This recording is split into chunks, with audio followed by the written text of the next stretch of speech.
ચોમાસામાં અપનાવો આયુર્વેદિક દેશી ઉપાય। ચોમાસાની ઋતુમાં વાતાવરણમાં ફેરફાર અને વધારે ભેજના કારણે બીમારીઓનું જોખમ વધી જાય છે।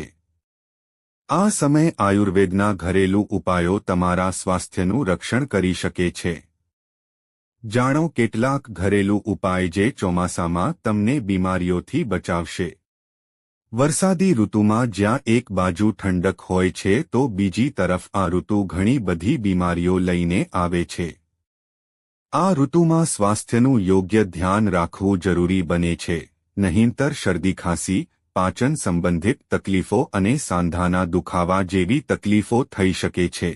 આ ઋતુમાં સ્વાસ્થ્ય માટે આયુર્વેદમાં અનેક સરળ ઘરેલું ઉપાયો જણાવવામાં આવ્યા છે, જેની મદદથી શરીરને મજબૂત અને રોગથી મુક્ત બનાવી શકાય છે। જાણી લો શરીરને ફિટ અને તંદુરસ્ત રાખવાના ઉપાય।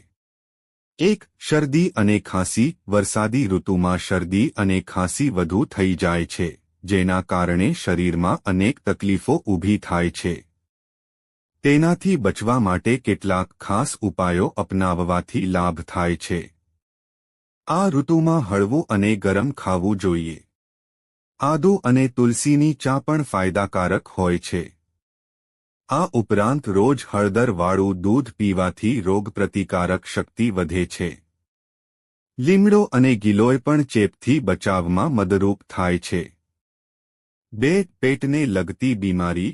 આ ઋતુમાં પેટને લગતી બીમારીઓ પણ વધી જાય છે।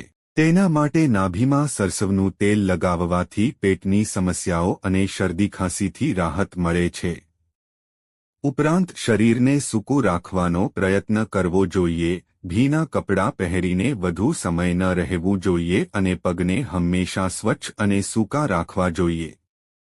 રાત્રે સૂતા પહેલા તલના તેલથી પગના તળિયે માલિશ કરવાથી ઊંઘ સારી આવે છે અને તણાવ દૂર થાય છે। જો તમે આ આયુર્વેદિક ઉપાયો અપનાવો છો, તો વરસાદી ઋતુમાં પણ તમે પોતાને સ્વસ્થ, ફિટ અને ઉર્જાવાન રાખી શકો છો। 3. યોગ અને પ્રાણાયામ। યોગ અને પ્રાણાયામ કોઈ પણ ઋતુમાં કરવાથી ફાયદો જ થાય છે। ચોમાસાની ઋતુમાં યોગ કરવાથી મન અને શરીર બંને તંદુરસ્ત રહે છે અને રોગપ્રતિકારક શક્તિ પણ વધે છે। આ પ્રકારની આયુર્વેદિક રીતને જીવનશૈલીમાં અપનાવવાથી વરસાદની ઋતુમાં રોગોથી તો બચાવ થાય જ છે, પણ શરીરના ત્રિદોષ એવા વાત, પિત્ત અને કફથી પણ શરીર તંદુરસ્ત રહે છે। જો તમે આ ઉપાયો નિયમિત રીતે અપનાવો છો તો ડોક્ટરની દવાઓ ગળવાની જરૂર પડતી નથી। મિત્રો, જો તમને વિડિયો પસંદ આવ્યો હોય તો લાઇક કરો અને સબસ્ક્રાઇબ કરો અને બાજુમાં આપેલા બેલ આઇકન પ્રેસ કરીને ઓલ પર પ્રેસ કરજો, જેથી તમને વિડિયોની નોટિફિકેશન સૌથી પહેલા મળતી રહે। અને વિડિયો છેલ્લે સુધી જોવા બદલ આપ સૌનો આભાર।